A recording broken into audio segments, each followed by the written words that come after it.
আসসালামু আলাইকুম রহমতুল্লাহ বারকাতু। আশা করি সকলে ভালো আছেন, আলহামদুলিল্লাহ। আসলে বর্তমানে বাংলাদেশের যে পরিস্থিতি, বন্যা আমাদের জীবনযাত্রার মান অস্বস্তিকর এবং কঠিন ঝুঁকির মুখে ফেলে দিয়েছি। আমরা আসলে দেখি প্রাকৃতিক দুর্যোগের কারণে বাংলাদেশে প্রতি বছরে অনেক মানুষ মৃত্যুবরণ করে এবং তাদের বসতবাড়ি, বিভিন্ন জায়গা, জমি একেবারে ধ্বংস হয়ে যায়।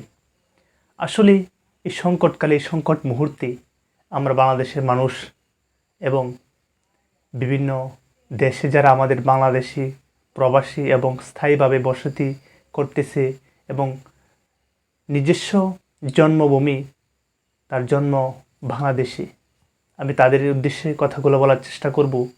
আসুন এই সংকটকালে, এই দুর্যোগ মুহূর্তে আমরা বাংলাদেশের মানুষের পাশে দাঁড়াই। নোয়াখালী, ফেনী, ভারতের ত্রিপুরা বাঁধ ছোটার কারণে বা তারা খুলে দেওয়ার কারণে ভারত যে পানি এসে আমাদের বাংলাদেশের বিভিন্ন অঞ্চল, প্রায় 60,000 মানুষ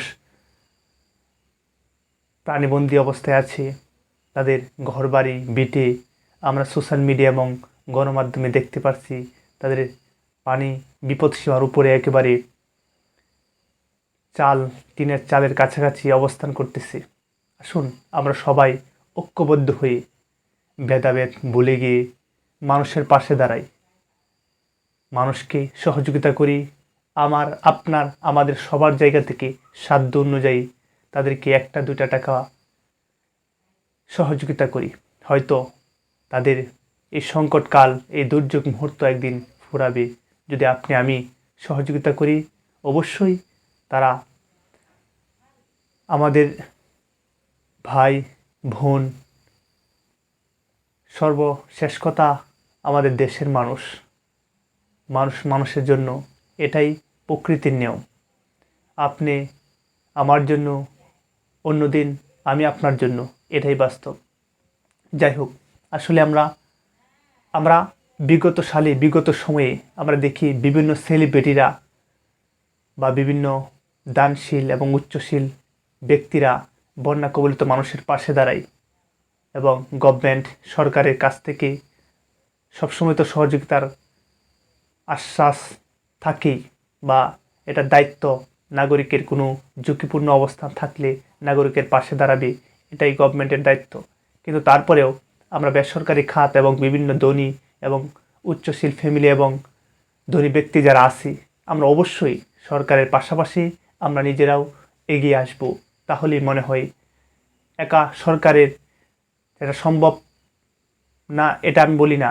সম্ভব হলেও সরকারের তো বিভিন্ন জায়গায় উন্নতি এবং কাজকর্মের দায়িত্ব আছে, এটাতে সর্বোচ্চ কাজ করবে, এটাই স্বাভাবিক। এরপরেও আমরা বিভিন্ন জাতি, ধর্ম, বর্ণ নির্বিশেষে আমরা সবাই তাদের পাশে দাঁড়াই।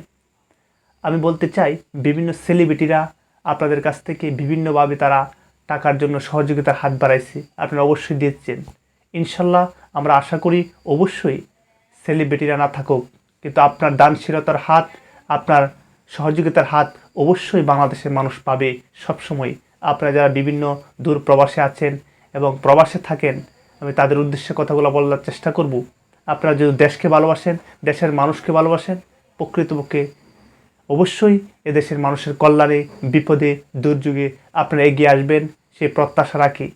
সর্বশেষ আমরা আমাদের জায়গা থেকে, প্রত্যেকে জায়গা থেকে আমরা এই দুর্যোগ সময়ে তাদের পাশে থাকব, সে আশায় প্রত্যাশা রাখি সবার প্রতি। আমরা অবশ্যই চেষ্টা করব নিজের জায়গা থেকে সর্বোচ্চটা দেওয়ার জন্য। ভালো থাকবেন, সুস্থ থাকবেন।